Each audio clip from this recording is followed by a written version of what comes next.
Okay, hello everyone, and welcome to Is It Clear? A Guide to Source Evaluation. We'll do introductions in just a minute, but I wanted to start with some housekeeping. So we're going to ask that you use the Q&A feature to ask questions or give feedback. Presenters will not be actively monitoring the chat, but we will review it afterwards. So if there's something you want to say in there, that's fine. If you want to chat with each other while we're talking, that's fine. And we'll guess what you were talking about when we review the chat or the recording after. And a follow-up survey will be going out to everyone who registered for the webinar to gather some additional feedback. Let's see. Oh, there we go. So our quick agenda. We're going to start with introductions. We have to talk about the impetus for the project, an introduction to C.L.E.A.R, how it's going so far, and some Q&A and feedback at the end. We're hoping for about a 20-minute conversation here with us, and then you can talk. And someone just let me know that chat is disabled. So I'm sorry about that, but we'll just use the Q&A. It'll make it a little easier for us. Feel free to ask in the Q&A if there's something you want to share with us or you want us to bring up. Okay, introductions. All right, I can go ahead and start. Nice alphabetical order. So my name is Nicole Baker. I am one of the research and instruction librarians at Drake Library, and I just started with this team here back in January.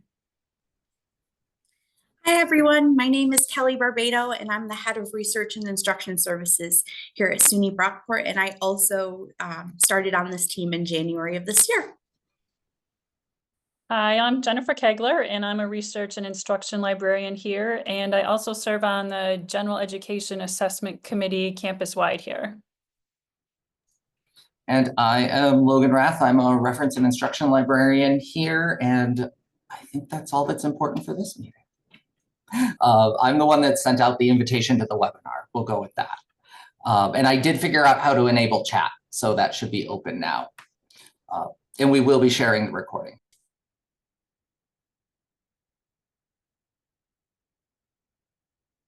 All right, so the impetus for the creation of this C.L.E.A.R acronym and evaluation tool, in summer of 2024, this group here met to talk about and think about possible solutions to some of the changes that were going on our campus.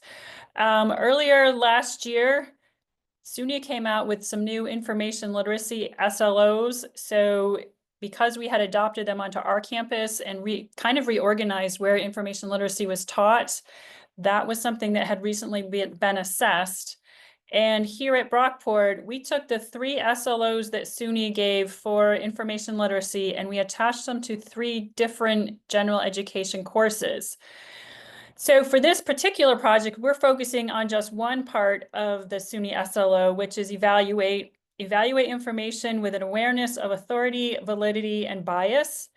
And on our campus, this SLO has been tied with our general education social sciences requirement. So it's in a lot of different courses in different departments across the university. And this is the very first time that SUNY Brockport has ever assessed information literacy formally. We've assessed here in the library, but I mean formally across campus. So it was very exciting. We got some feedback from faculty, and some of them said they struggled with how to teach the evaluation of information. And we were able to meet with some of them or to read some of the feedback that came because of the committee that I serve on, and then kind of talking amongst ourselves and with our director. So then we librarians were charged with providing examples for faculty to use and perhaps an online module, which may follow after this C.L.E.A.R LibGuide was developed. We have just been testing that, and we'll see how this works out in the future. So beyond that, there was an article this summer, which many of you may have read, about Gen Z, and I'm making some generalizations here, so of course not talking to just anyone in particular, but we are a campus that has traditional age students, so we do see a lot of Gen Z in our new students and current students. And it talked about how they do not search linearly. They actually grab things from different social media sites. It's more of a kind of bounce around online instead of our traditional, let's start here and then go to the next section and the next section. And they tend to use TikTok and Instagram more than Google. Some of us, Google is what our go-to. It is not necessarily their go-to. And now we're learning, of course, AI is a go-to as well. We also had some dissatisfaction with our old acronyms. We had one here called TRAP. You probably all have heard of the CRAP test. There's the SMART test, the SIF test. We didn't feel like those fit with this generation of students as well. And in some ways they feel they're outdated and don't really fit how you do research right now. Oh, and I already covered. And so with artificial intelligence on the horizon and everyone using that and students maybe using it but not wanting to admit it, we decided, well, let's come up with something new that we all can use, and then we'll test it on students and hopefully roll it out in the spring. So with that, we kind of started with just playing around with the idea of using AI to come up with a potential new acronym. So I was using ChatGPT, the free version, and Logan was on Copilot, our university or the organization version, and kind of playing around with instead of having to sit there and come up with our own words to fit a specific acronym or rearrange words to come up with an acronym, we use 2 AI tools to try to kind of do the wordsmithing and the creativity for us. So we did a little bit of, we're looking around the ideas of authority and ownership and expertise, while also looking at evidence and facts and recognizing bias, and also being able to look and see, analyzing your own personal reaction to the information that you're looking at. So we use these 2 AI tools, and I think if you go to the next slide, you'll see these were some of ChatGPT's responses. So these were back in my kind of chat log with ChatGPT, and we were trying to play around with it. We were telling it to come up with more fun words, and we got squad and chair and party, which I guess are more fun words, but wasn't exactly what we were going for. We were trying to find something that was fun, simple, and memorable, but still kind of made sense in terms of source evaluation. And so Nicole and I, it was a really fun time. We're literally sitting across a table from each other, sort of, battle royale it out with the AIs to see what can win. Unfortunately, Copilot had a setting that didn't keep my chat transcript. So I kept the output of it, but I don't remember all the iterations we went through. But Copilot won. It came up with the C.L.E.A.R acronym. And so you can see these are the original outputs for each of the pieces. So it talked about credibility, language, evidence, audience, and relevancy. And we had just a very quick definition for each one of them. And we thought that that probably wasn't enough to give a good understanding to students about what to consider for each one of these. And so we're going to go through our actual definitions, which if you clicked the link in the invitation, you've read, but if you haven't, or it's been a while, we're going to walk through each of the definitions. Starting with credibility.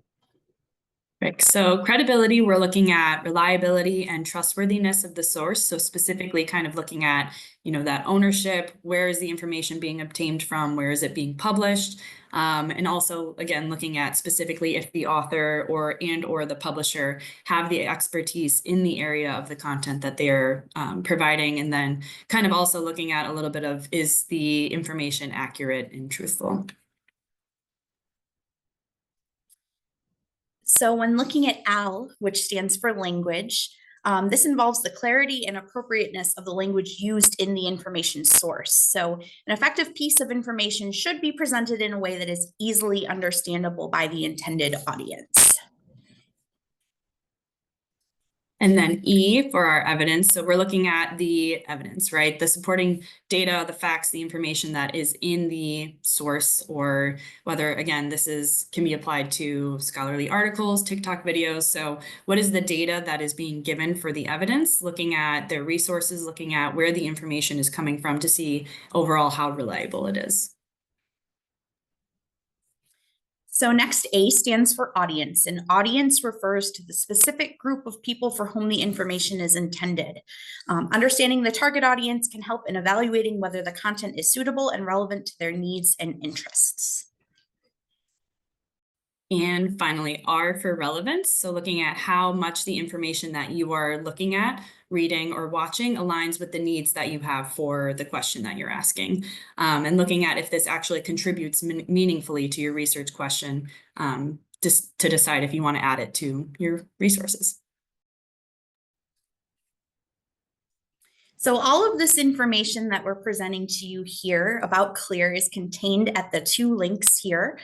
You may have already looked at our LibGuide when you registered for the webinar, or you may not have had a chance to look at it. So here are these links again. They are CC BY, so you can use them and adapt them as you wish with proper attribution. So please go ahead and use this as you would like on your campuses. We would love nothing more than to see you use this and have it be useful to your students on your campuses. Yeah, and I'm going to see if we can, I'm going to bring up the guide. Does it like me today? It does, yay. So let me exit out of presentation mode for a second and bring my web browser over. That way today. I'll zoom in so it's a little bigger. And so with the guide here, it's got the same statements that you just read on the homepage. And then each of the tabs have specific questions. And the questions go a little more in depth than the definition. And you will see that the questions also get at bias. That was something that we put in when we asked AI to help us. We asked Copilot to help us come up with some questions and then modified them. We are clear at the front of our guide what our Creative Commons license is on this. So please take it, run with it, use it, adapt it. And then we let our students know, because we are talking on our campus about the importance of being honest about your AI use. And so we said that, it was a brainstorming tool to help develop the acronym. And we've got that there. Credibility is the longest list of questions with 7, because credibility is big. But when you get into language, you're at 3 questions. Evidence, you've got 3 questions. Audience, 3 more questions. And relevance, 3 questions. And the questions may overlap a little, but we know that searching isn't linear, so why should we expect information evaluation to be linear, was our thought there. Okay, now I'm going to share the presentation again. Logan, thanks for bringing up the guide for everybody. Yeah. Appreciate that. Just so I'm going to go ahead once Logan gets the slides back up here. I'm going to tell you a little bit about the process of creation. So Jen spoke about the impetus for the project. And so Jen and I actually were having a conversation earlier in my tenure here about gen ed, student learning outcomes, and information literacy, student learning outcomes in the general education curriculum. And I brought the idea to our director and to Jen that we form a gen ed team, and a library gen ed team. And that consists of the 4 people who are giving this presentation. The 4 of us are the folks who teach the most information literacy instruction on the team. So I thought that would be a good kind of sub-team of the RIS team to do this work related to student learning outcomes for information literacy in the general education curriculum. So the 4 of us plus 2 more librarians on the team we are the RIS team, or the Research and Instruction Services team here at Brockport. So once we came up with this C.L.E.A.R acronym and the questions, we brought the information to the fuller RIS team for consideration. We talked about it in a meeting. Then I put a thread in our Teams channel so that people could look at it and share feedback there. Once we decided that everything was good to go there, we brought it to what we call our LibPro meetings, or one of our LibPro meetings. So that would be a regular meeting of our librarians and professional staff. And we did the same thing. We had time to discuss it in a meeting. And then I posted a thread in the channel in Teams for the LibPro team to leave any written feedback they might have in case they couldn't think of it during the meeting. And then we're moving to the point here where we are going to see what the entire library team thinks of it. We've not gotten to that stage quite yet. It's been a very busy fall semester, but I intend to bring it to the entire library team just so they know kind of what we're doing. And I look forward to hearing what the full team has to say, if anything, about this new effort for source evaluation in the gen ed curriculum. So in fall of 2024, when it first came out, I said, I can use this with both my education students and my nursing students. The education students, specifically in social studies methods for elementary education certification, do something called a content knowledge portfolio, where they're not looking at scholarly sources, but they have to evaluate these sources for various things. And in the past, I've used the CRAP test and the TRAP test, and it never quite caught on to what we needed. So I said, I'm going to try this just as a pilot, just with this one group, and I'm going to see how it goes. And they gave feedback that it was easy for them to use. So this was about 30 to 40 students that used this, and it was integrated into a reflective assignment for them to use the C.L.E.A.R acronym when thinking about how to evaluate potentially a YouTube video that gives firsthand accounts of a hot topic. That's the other thing, is their topics that they do for this class are things that you wouldn't normally teach at the elementary level, but they build their adult content knowledge. So they were looking at a variety of sources on rights or gun violence or, hot topics. With the idea in the second half of the semester, they adapt down to like women's rights becomes laws and ethics and rule following in elementary school. So that's what's happening. And then about halfway through the semester, I worked with a nursing class that needed information evaluation as part of what they were doing for medical information. And we presented this to them and they liked it as well. And Kelly, I think you're going to talk about composition. Yep, so I kind of plugged that this was coming with our adjuncts. We have a large group of adjuncts who mostly teach our English 112 class, which is college composition. And as I taught those classes throughout the semester, because we hadn't quite approved it in terms of the librarians and professionals group yet, I kind of said, we've got this new thing coming. It's not quite ready yet. And I want to make sure I have the approval of all of our very smart colleagues on the team before we release it widely. But I did let them know this is coming. And once it's approved by the team, I will send you out our LibGuide that we've created for it. So looking forward to getting to utilize this when teaching English 112 in the future. So let's talk a little bit about our plans going forward. So a big thing is to market it to our faculty and students.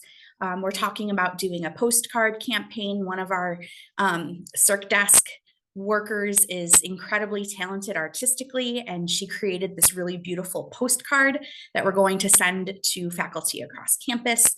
I'm hoping to have some at some of the conferences I attend in the spring and summer, so that other folks can take that with them. We also would like to create a module in Brightspace, which is our learning management system here at Brockport, for the general education classes in the social sciences in which this content would be helpful. So we're going to get working on that shortly. And we want to have a chance to solicit feedback at every step in the process and continually improve this as necessary. We know that the information literacy landscape is changing rapidly as the ways that people access information change rapidly. So we want to make sure that we're adapting this so that it is the most helpful tool it can be for students and faculty when considering the sources they're using for academic work. And that's one of the reasons you'll be receiving a follow-up survey so that we can get your thoughts on this, because we're only 4 people and we're only a library of so many people. So the more eyes on this, the better. that brings us to the end. So now I'm going to stop sharing my screen and we can go through any questions or comments. Let's see. What do we have? This way, my monitors are backwards today. So I have to go opposite of where they're actually set up. So we do have a few things in the Q&A. Let me grab them. So the question in K-12, many districts across New York are using Project Look-Sharp. Did you look at this? I did briefly. I don't know if anyone else did, but SHARP was an acronym that when we looked at it, it didn't sing to us in the way that C.L.E.A.R did. When we were around and looking at it, we're like, I mean, you saw all of the acronyms that Nicole came up with through ChatGPT, and Copilot did have other acronyms, and we just sort of looked at it and we're like, I don't love it. I don't love it. So we did a little. We looked at Project Look-Sharp, but we think that has applications at the K-12 level, but this seemed to work well for our audience. But it'll be interesting to see how people who love Project Look-Sharp react to C.L.E.A.R.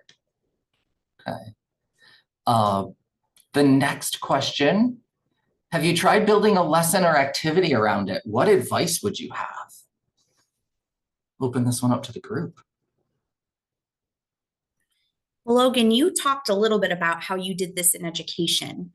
I know I have not yet done this, but I'm looking forward to digging into it now that we've, kind of made it official at this point. Nicole or Jen, what do you think? Yeah, I can jump in. I was chatting with one of our adjuncts in the college composition course. She was currently using, I think she was using the CRAP method.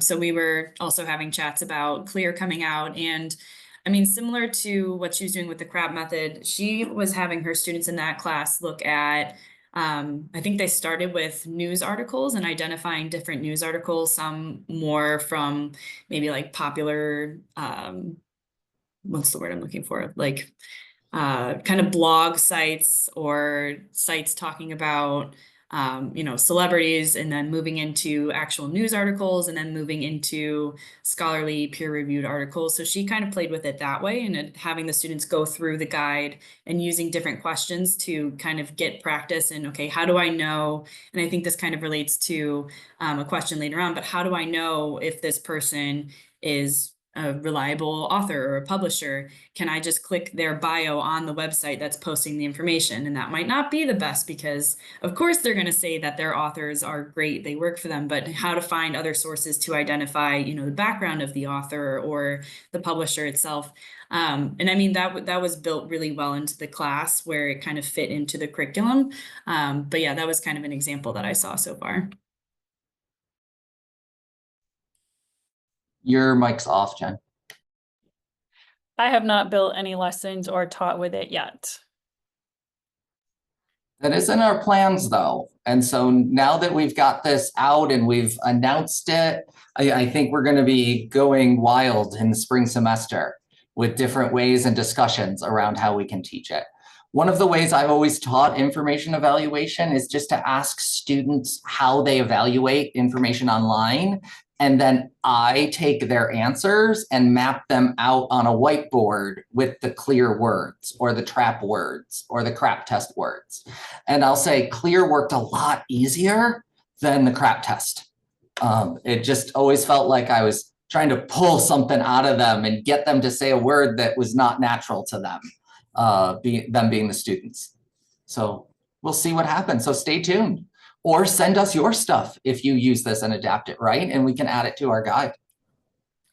Logan, one of the questions later on asks about how C.L.E.A.R differs practically from CRAP or SIFT. So you're kind of talking a little bit about that. Do you want to expand a little bit about that now?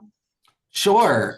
So part of it is just the words. A lot of it is the same content. When you look at all of these, I think we started an article draft and I went and just searched and I got to 20, and then Nicole sent me a link to Camp Paddle, I'm like, that's 21. Okay, now we're getting to long acronyms too. And it's nothing against any of these acronyms. It's all sort of the same stuff. This is really just a repackaging in words that make a catchy slogan and that are relevant to Gen Z. When we got into the credible piece, that really rang with that article from the Business Insider, right? Where we're talking about believing other people and the social side of information. And that's one of the areas that I adore, is how information literacy is a social practice, and that it's not just a set of skills and it changes based on the context, right? And so I really liked that piece of it when we started talking about credibility from the start. Whereas like the SIFT method, stop, investigate, follow the thread. I don't remember what T is. And I will say for C.L.E.A.R, I had a Post-it that had the words written on it for a while. And so I think that's some of the difference.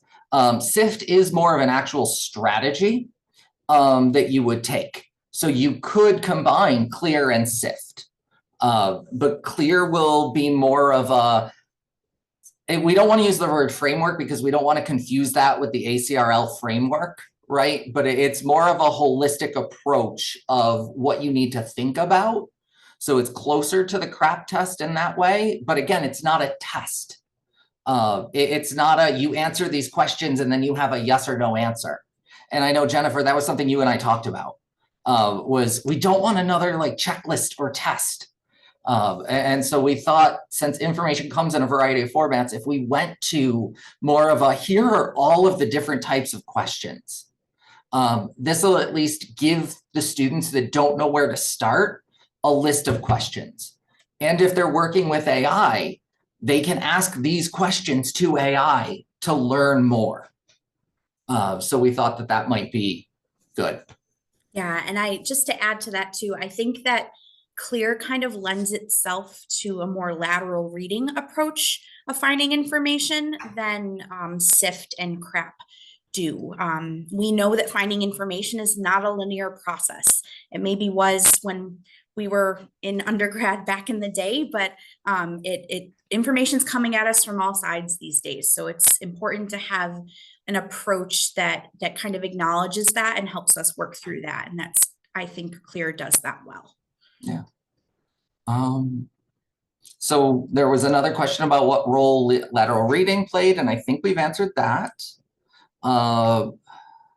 Another about SIFT versus C.L.E.A.R, and I think we've answered that. And then someone is asking, I'm going to jump up. This has come up in discussions about evaluating chatbot responses. How much of this evaluation needs a reasonable amount of content knowledge? How do novices know whether an author or publisher has the background? They don't, would be my flat out response. I mean, I don't know about my colleagues. We didn't practice for this question, right? But my thought is, by providing the questions to ask, we're meeting them halfway. So they at least know, like, oh, these are the types of things I need to think about. It will be important in the modules and the instructional content that we develop that we have directions in there on how to ask more questions, right? And referrals back to their professor or their librarian. But I think that, hopefully it's just a little easier. I do go back to like elementary literacy, where there's this like getting beyond I like the book idea, where you go to like, but why? Why did you like the book? You can't just say I like the book because I like the book when you're being critical, right? And so I think that having the questions in C.L.E.A.R sort of helps with that. Will you be developing a map to link these components to your SLOs at some point? I'm not sure. I mean, we definitely plan on going big with this in the S courses, right, Jennifer? Yes, I think there's several questions here asking for our information literacy SLO. So honestly, this was in response to just one particular SLO, and that was the one about evaluating information. So we're really only talking about 3 really broad SLOs that are then embedded in a lot of courses. And I'm not sure we'll map, I mean, we kind of created this in response to the SLO. We may make it, one thing we are considering is having specific examples for various departments. So some of the S courses are in criminal justice, some are in sociology, some are even in history. That's just the way it is done here, but we may make case studies that are, applicable for those courses once we create the general module for Brightspace. I don't know if that helps. A couple of people are asking for our information lit SLO. I think we'll have to figure out, Logan, what to do. Kelly posted the SUNY Gen Eds, and then I posted the specific rubric for the S courses, which has that information literacy SLO on it. Yep. And if you go to that link that I put there, if you scroll down to the part where it says core competencies, you can expand the information literacy section, and it tells you what the 3 SLOs are if you're interested in knowing that. So we took the one in the middle, evaluate information with an awareness of authority, validity, and bias. And that was, again, the impetus for this project. And, skipping to, there's another question about talking about the module for the LMS. So because the social sciences courses are so content heavy and often don't have time for a librarian to come in and teach, we want to create a module that the professor can adapt and drop into the course page for their social sciences courses that would teach this content. And then they can adapt it for whatever subject they are teaching within the social sciences broad category, if that makes sense. So that's where we're going with that. Yeah, but we're like everyone it's a lot of conversations, and it's trying to get faculty buy-in. Because I know we've emailed them in past, and some respond and are great. Some respond are like, I'm good. And some just ghost. Yeah. Oh. Just looking, there's one on combining it with lateral reading, which we talked about a little with SIFT. So I'm going to mark that one as done for now. What are your thoughts about including the researcher's bias and how they impact the results of research? That's a great question. And I mean, that's what I need to think about for a while. So I thank you for including that. What are other people's thoughts?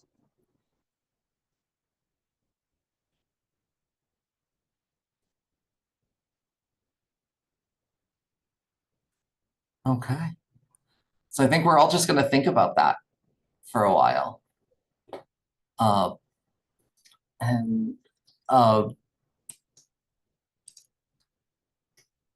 So earlier today, one of your colleagues did a presentation on AI in libraries and discussed the robot method of evaluating sources, specifically AI-generated material. Have you talked with Megan about your acronym? We haven't published our acronym live on our campus yet, but I know we looked into the robot a little, but again, it seemed like it's a great acronym for AI to remember that it comes from a robot. But applying the word robot to a news clip for source evaluation just didn't resonate with us.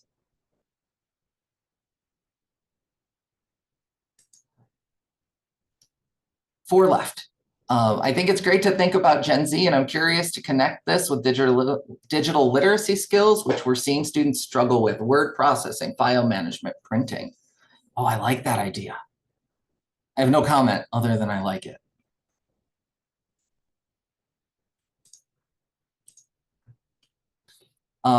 Anonymous says, you mentioned that Gen Z often wants to find information quickly and in a nonlinear format. Do you have any concerns that they won't have the patience or attention span to work through multiple questions for 5 different criteria? If they needed to use it in their personal life, definitely, right? I mean, I don't expect them to do that for their personal life, but I think if it's part of an assignment, hopefully the extrinsic motivation of a grade will help. But I think part of our job here is going to be working with faculty on how to turn this into rubric lines and assignment description pieces. Feel free to jump in. So Miguel asks here, is there a concern about developing a drop-in module for teaching faculty that it will minimize the impact since it's not being taught by the IL experts, librarians? Well, this is the perennial question, isn't it? If we create videos or we create modules, will they stop coming to the librarians? Well, here's the thing. If we create the module, we are teaching it to them. And I'm hoping that it can be a collaborative process. Once we develop the module and we put it out there to faculty, we can work with them for their specific course to develop it in a way that makes sense to adapt in that course in particular for whatever the subject matter is for the particular social sciences course. So that's kind of, you know, we all struggle with getting buy-in from faculty and with establishing ourselves as the experts on our campuses, whether it's literally put in writing or not. So I think that's something that's just a battle we're always going to have to fight. And I don't know, I consider it the good fight, and that's why I'm here doing it, right? And that's why we're all here doing it together. And we're hoping that having something that's new and fresh and specifically catered to the generation and even the generations upcoming to address source evaluation will kind of ignite maybe some excitement among teaching faculty that we're doing new and exciting things here in the library at Brockport, and that'll give them some motivation to want to use that in their courses where they may not have previously. So I think, yeah, anybody else have anything to add on that? Well said. No, I like what you said. Yeah. I will add, going back to the SLOs, there's main SUNY, and then there are 64 campuses in New York State, for those of you who aren't part of SUNY. But they also they have just redone, I'm not sure where it is, but we have added AI to the information literacy SLOs. It gets done up at the top level, and then that filters down to all of the campuses. And then it's up to each campus to decide how to deliver it to their students. So I know that may be confusing, but I did want to add AI is something we're still adding to the conversation right now in terms of SLOs and assessment. Very well said, Jennifer. And it's, you know, I sit on one of our campus governance bodies, and they're dealing with it. It's coming up, but it's coming up in bits and pieces. Some of it, like you said, exactly what you said, it's coming from the top, and then we're reacting from the bottom. And there's certain things that we get a say in, and certain things we get to give our 4 words in a form and hope that they make it into a change that's going to affect the 400,000 SUNY students, right? The last question here is, what software will you use for the module? So we have a couple options. We may go a different route. We don't have a concrete plan yet, but we could just develop a Brightspace specific module using that. We do have in SUNY, we have specific roles for librarians in Brightspace that we can be enrolled in a course, and then we would be putting that content in. So we become more of a teacher in that aspect, and we get a little bit more of the embeddedness in a class. And then we also have the LTI integration through LibGuides. So this could also take the form of course-specific guides, but those are conversations we need to have. Some of the context we didn't share about SUNY Brockport is that we currently have an FTE of about 7,500, and we are part of the category known as comprehensive institutions within the SUNY system. There are 4 different categories, and we actually found out the other day at our last Senate meeting that we actually have the highest enrollment of the comprehensive institutions currently. So we're really excited about that. Our institution is bucking all of the national enrollment trends. So we certainly have a lot of work to do here at Brockport, and I'm grateful for this team here, you know, teaching this webinar with me. I'm grateful for the greater RIS team and the greater team of librarians and professionals who participate in our liaison program, who also teach information literacy, because there are many classes to teach and much to get all over campus for the betterment of our students. Thank you everyone for attending our brief webinar. Hopefully you found it useful. And we look forward to hearing back from you. If you go to our guide, you'll figure out how to contact us from there. You're librarians, hopefully, most of you.